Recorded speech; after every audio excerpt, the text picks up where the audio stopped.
लिखो करणी माता। नाम पढ़ा है हमने एक दो बार बीच में। हम पढ़ते हैं कि भाई जोधपुर के किले मेहरानगढ़ की नींव किसने लगाई थी कि करणी माता। हम पढ़ते हैं कि बीकानेर के राठौड़ों की इष्ट देवी कौन सी है, तो कौन सी है, पढ़ा हमने एक दो। करणी माता का जन्म है जो जोधपुर जिले में गांव पड़ता है सुआप। कौन सा गांव था, तो लिख लो जन्म स्थान सुआप। मंदिर लिख लो देशनोक बीकानेर। आप में से कई लोगों ने मंदिर देखा होगा, किस किसने देख रखा है, कौन कौन गया, जो खूब सारे लोग गए। आप जब जाते हैं या जिन लोग नहीं भी गए उन्होंने सुना होगा या उन्होंने कोई वीडियो वगैरह देखे होंगे कि मंदिर में खूब सारे चूहे हैं। मंदिर में क्या खूब सारे, इसलिए इस मंदिर का नाम ही पड़ गया चूहों का मंदिर। क्या पड़ गया, वो जो चूहे होते हैं उनको चूहा नहीं बोलते, उनको बोलते हैं काबा। क्या बोलते हैं, लिखो। ऐसा मानते हैं कि यदि किसी को सफेद चूहा दिख जाए तो ये अच्छी बात है, शुभ माना जाता है। किसका दर्शन शुभ माना जाता है, सफेद चूहा जो होता है उसका। ऐसा कहते हैं कि करणी माता के एक बेटा था, वो कोलाइत नहाने के लिए गया।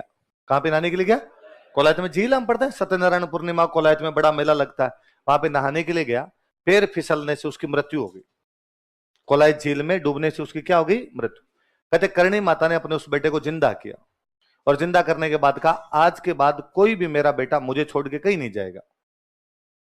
आज के बाद मेरा बेटा कोई भी मुझे छोड़ के, तो कहते देशनोक गांव के अंदर जो भी चारण रहते हैं वो सारे करणी माता के वंशज है। ऐसा माना जाता है कि उनके परिवार में किसी की डेथ होती है तो काबा बनता है, काबे की डेथ होती है तो उनके परिवार के अंदर जाता है, वो सारे देशनोक के अंदर ही रहते हैं। तो माना जाता है कि जितने भी काबे हैं ये करणी माता के वंशज। और चमत्कार को नमस्कार है, मैंने वहां एक भी काबा छोटा बच्चा नहीं देखा, एक भी काबा मरा हुआ नहीं देखा। इतने सारे काबे हैं तो ये होना चाहिए ना, कोई छोटा सा इतना सा हो, कोई इतना बड़ा हो, कोई इतना बड़ा हो, ये होना चाहिए सारे एक आकार के लगभग। मैंने सिंगल नहीं देखा उनमें कोई मरा हुआ है। सबसे बड़ी बात, मंदिर में इतने ज्यादा चूहे, इतने ज्यादा चूहे कि आपसे चला नहीं जाता है ना, आपको पैर घसीट के चलना पड़ता है कि यदि आपने पैर उठा लिया तो हो सकता है आपके पैर के नीचे चूहा आ जाए, और आप पैर घसीट के चलते तो भी आपके ऊपर से चूहे निकलते हैं। तो कई जो यूं आपके शहर वाले टाबर कूल डूड टाइप के जाते हैं वो तो कूदते ही रहते हैं उधर, उनसे तो आधे परिक्रमा नहीं दी जाती। गांव वालों को तो क्या है, चूहे छिपकली ऊपर से खूब गए हुए रहते हैं, है ना, वरना ये जो एक फैशन है छिपकली से डरने वाला, तो वो बाद में टाबर, वो आदमी उनसे चला ही नहीं जाता, वहां इतने ज्यादा चूहे हैं फिर भी बिल्ली नहीं आती। देशनोक में बिल्लियां तो खूब सारी है, ऐसा नहीं है देशनोक गांव में बिल्लियां नहीं है, बिल्लियां तो है, तो वहां मंदिर क्यों नहीं आ रही। यदि एक दिन आ जाए तो उसका तो पिकनिक हो जाए, और ढंग से जुगाड़ हो उसके लिए तो अच्छा था। पर ये भी और मंदिर ये भी नहीं कोई बंद है, ओपन है, तो बिल्ली तो घुस ही सकती है, रात भी रात घुस जाए भाई, दिन के अंदर तो ठीक है चलो जनता की भीड़ भाड़ रहती होगी, रात को घुस जाए मंदिर में, पर कोई बिल्ली नहीं है, कोई चूहा मरा हुआ नहीं, कोई चूहा वहां पे बच्चा नहीं। 92 93 के आसपास बीकानेर में प्लेग फैल गया, प्लेग होता ही चूहों से। तो सबसे ज्यादा प्लेग कहां पर होना चाहिए, देशनोक, पूरे बीकानेर जिले में था, देशनोक को छोड़ के एक सिंगल गांव जिसमें प्लेग नहीं था, वो गांव कौन सा है। बाकी ऐसा कोई गांव नहीं बचा बीकानेर में जिसमें एक आधे आदमी को प्लेग नहीं हुआ। तो ऐसा माना ही जाता है भाई वो चूहे साधारण चूहे नहीं है, वो चूहे क्या है, काबे। काबे मतलब वो भगवान जो करणी माता उनके क्या है, वंश। तो आप भी जाओ तो आपका भी नोटिस करना कि वहां पे कोई भी चूहा आपको छोटा नहीं दिखेगा और कोई भी चूहा आपको मरा हुआ नहीं दिखेगा। और सफेद चूहे के दर्शन दुर्लभ है, बहुत रेयर किसी आदमी को सफेद चूहा दिखाई देता है। कि यदि कोई आदमी यूं बहुत आस्था ही हो, भयंकर आस्था हो, तब जाके डोगरी दर्शन देती है, वरना हर आदमी के लिए तो बस की बात नहीं। अब आप में से कई कहेंगे कि नहीं सर हम गए थे और हमें वहां पे दिखा था। दिखना किसको कहते हैं, मैं इस मंदिर में 100 150 बार आराम से गया हूँ कोई, कि बीकानेर पढ़ते तब हमारे लिए वहां जाना बहुत नॉर्मल सा हुआ करता था, सप्ताह में एक बार चले जाते। नवरात्रों के अंदर तो यूं पक्का था कि पहले नवरात्रे को पैदल जाएंगे, पहले नवरात्रे के दिन यदि बीकानेर को देख लिया जाए तो ऐसे लगता है बीकानेर खाली हो गया और पूरा बीकानेर देशनोक चला गया, पूरी रोड ब्लॉक है, महिलाएं बच्चे बूढ़े जवान, क्या मतलब गाड़ियां भर भर के, मोटरसाइकिलें जा रही है, पैदल लोग जा रहे हैं, पूरे यूं जुड़ जाती है भीड़ कि बीकानेर से देशनोक तक लाइन बनाई जाए तो लाइन क्रॉस कर जाए, इतने सारे लोग जाते हैं। तो हम तो स्कूलों में पढ़ते उस टाइम तो खूब ही जाया करते भाई, 30 35 किलोमीटर पड़ता है, ज्यादा दूर भी नहीं है, तो पैदल भी खूब सारे जाया करते थे वहां पे। तो आस्था भी खूब सारी बीकानेर के अंदर है कि नहीं भाई करणी माता की आस्था भी वहां पर रखी जाती है। और पर वो आजकल जो मंदिर है वो मंदिर पूरी तरीके से पिकनिक स्पॉट हो रखा है। आजकल मुझे लगता है आजकल लोग आस्था से तो कम आते हैं और चूहे देखने ज्यादा आते हैं, तो फोटो खींचने में उनमें बिजी रहते हैं। तो मैं 100 150 बार गया हूं, मुझे सिंगल टाइम सफेद चूहा नहीं दिखा। देखना किसको कहते हैं, देखने का मतलब है कि आप घुसे, आप घुस के मूर्ति के सामने गए, आपने हाथ जोड़े, हाथ जोड़ के परिक्रमा लगाई, परिक्रमा लगा के वापस आ गए। इसको तो कहते हैं दर्शन करना। इस दौरान तो आज तक नहीं दिखा। एक बार मुझे याद है कि आगे से एक निकला था, मुझे ऐसा यू फील हुआ कि सफेद चूहा निकला है, था कि नहीं था पता नहीं, पर उस दिन लगा अरे यार आज अपने घुसे न घुसते अपने को सफेद चूहा दिख गया। इसको तो देखना कहते हैं, इसमें तो एक बार भी नहीं दिखा। वैसे मेरे को 150 के 150 बार दिखा है कि वहां पर एक साइड में कढ़ाई पड़ी है, वहां कढ़ाई के पास आप 15-20 मिनट आधा घंटा जाके खड़े हो जाओ तो वहां दिख जाता है, पर वो जबरदस्ती है। वो तो फिर आप माता जी करेगा दिख आया हूं तो ऐसे तो नहीं।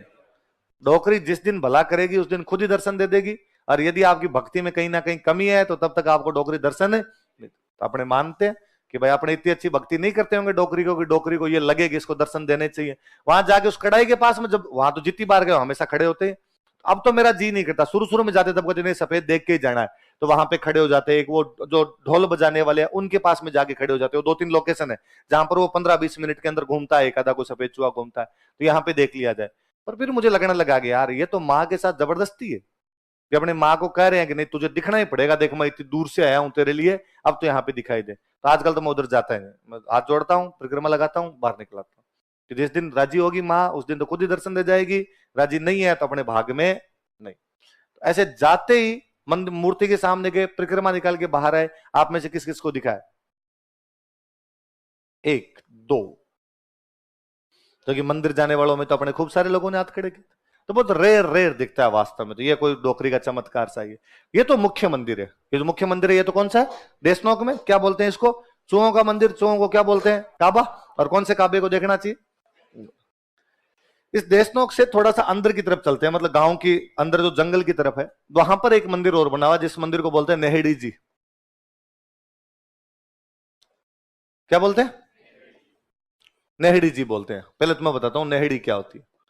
बिलोना देखा? बिलोना, बिलोना देखा होगा? दही दही करने वाला जो छाछ को जो बिलोते हैं, दही को बिलोते हैं, उसमें एक लकड़ी होती है जो जमीन में रोपते हैं। एक लकड़ी जो जमीन में रोपते हैं। फिर आगे आपकी हांडी रखी हुई है, फिर हांडी में एक लकड़ी और होती है। जो हांडी में लकड़ी होती है जो घूमती है उसमें, वो तो है झेरना। वो तो क्या है? झेर। वो लकड़ी जो आपके जमीन में रोपी और जिसके चारों तरफ आप रस्सी घुमाते हो उसको बोलते हैं नेहड़ी। क्या बोलते हैं? वो जो जमीन में रोपी हुई लकड़ी जिसके सहारे रस्सी घूमती है वो तो क्या है? जो हांडी के अंदर आपके जो लकड़ी घूमती है, मथती है उस दही को, उसको क्या बोलते हैं? झेरना। तो वो जो नेहड़ी है वो जो बाहर लकड़ी लकड़ी होती है जो आपके जमीन में रूपी होती है। कहते करणी माता जब यहाँ रहते थे इनके पास खूब सारी गायें थी, खूब सारी गायें थी, तो उन गायों का दूध होता, दूध का आप दही जमाओ, दही की आप छाछ बनाओ। जब उनको यहाँ पे वो छाछ वगैरह बनाया करते, तो जो लकड़ी उन्होंने लगा रखी थी, जो नेहड़ी लगा रखी थी, वो खेजड़ी का पेड़ है। वो क्या है? और लोग ऐसा मानते हैं कि उस खेजड़ी के पेड़ की चर्म रोग पर यदि लगाई जाए, छाल लगाई जाए, तो उनकी बीमारियां दूर हो जाती है। तो वहां से लोग वो जो खेजड़ी का पेड़ था, जो नेहड़ी जी है, जो करणी माता की नेहड़ी जी मानी जाती है, उसको छाल को तोड़ तोड़ के लेके जाया करते थे। तो कई साल तो वो बस खेजड़ी थी, वहां पे कोई मंदिर वंदिर नहीं था। अब वहां पे बहुत बड़ा मंदिर बना दिया। अब तो वहां पे इतनी ज्यादा भीड़ आने लग गई कि उस खेजड़ी को कवर कर रखा है ताकि इसकी छाल को उतार नहीं सके, वरना लोग छीना झपटी करते हैं वहां उसके लिए। तो अब उसको पूरा कवर कर दिया, पर वो मंदिर बहुत अच्छा सा बना हुआ है। तो आप में से जब भी कोई जाए तो मुख्य मंदिर तो जाए, बाद में नेहड़ी जी जाके आए, क्योंकि नेहड़ी जी वाली जगह पे करणी माता रहती थी। तो वहां नीचे अब भी एक गुफा बनी हुई है, ऐसा उस गुफा में एक शिवलिंग है। ऐसा माना जाता है कि इस गुफा में बैठ के करणी माता तपस्या किया करती थी। और जब करणी माता इस गुफा में बैठ के तपस्या करती, तब बाहर के किसी भी आदमी की एंट्री बैन थी, कि बाहर से कोई भी आदमी इस गुफा के अंदर नहीं जाएगा। और यदि कोई बंदा उस गुफा के अंदर जाएगा तो करणी माता को सूचना देके जाएगा, भाई माता जी मैं अंदर आ रहा हूं, तो जा सकता है, वरना तो नहीं जाएगा। कारण कहते हैं कि भाई करणी माता जब उस गुफा में बैठती तो अपना भेष बदल लिया करती, रूप परिवर्तन करके वहां पर बैठा करती थी। इसलिए डोकरे टाइप के लोग तो आज भी इन बातों का ध्यान रखते हैं। और जब उस गुफा के अंदर घुसते हैं तो या तो उसकी दीवारों पर मारते हैं, आने का एंट्री साइन है, या बाद गांव का सीधा तरीका खंखारे करो, खंखारे करके अंदर जाओ। युवा पीढ़ी को पता नहीं तो आप सीधे सीधे उसमें घुस जाते हो। नहीं घुसना उसमें। उस गुफा में घुसने से पहले या तो उसकी दीवारों पर मारा जाए, या बाद में क्या किए जाए? खंखारे किए जाए, तब अंदर जाके सूचना मिलेगी भाई आप अंदर आ सकते हो। उस मंदिर को क्या बोलते हैं? ऐसा कहते हैं कि करणी माता 151 साल की होगी मरी थी। कितने साल जिंदा रही थी? आप कभी नोटिस भी करना, ऐसा होता भी है कि यदि कोई बंदा 100 साल के बाद जिंदा रहे, हम भारतीय दर्शन ये मानता है कि व्यक्ति का जीवन कितने साल का है? 100 साल से पहले पहले आदमी मर जाएगा, अपने 100 साल का माना जाता। पर मान लो यदि कोई 100 साल के बाद जिंदा रहता है, तो यदि किसी आदमी के बाल उड़ गए तो वापस आते हैं, यदि बाल सफेद हो गए काले होते हैं, यदि दांत गिर गए वापस आते हैं। महिलाओं की दाढ़ी आ जाती है, महिलाओं के दाढ़ी के बाल आने लग जाएंगे, और कहते हैं कि जिन महिलाओं के दाढ़ी के बाल आने लग जाते हैं वो देवी का रूप है। इसलिए आज भी गांव में जिन महिलाओं के इस प्रकार के चेहरे पर बाल दिखाई दे उनको चमत्कारी महिलाएं माना जाता है। तो करणी माता की दाढ़ी आ गई थी, इसलिए करणी माता का नाम है दाढ़ी वाली डोकरी। क्या नाम है? डोकरी का मतलब होता है बूढ़ी महिला। डोकरी का मतलब क्या होता है? इतने बूढ़े हो गए थे कि उनकी क्या आने लग गई थी? दाढ़ी आने लग गई थी। देखो, करणी माता को दाढ़ी वाली डोकरी कहा जाता है। ओ भैया, लखनऊ की बस है क्या?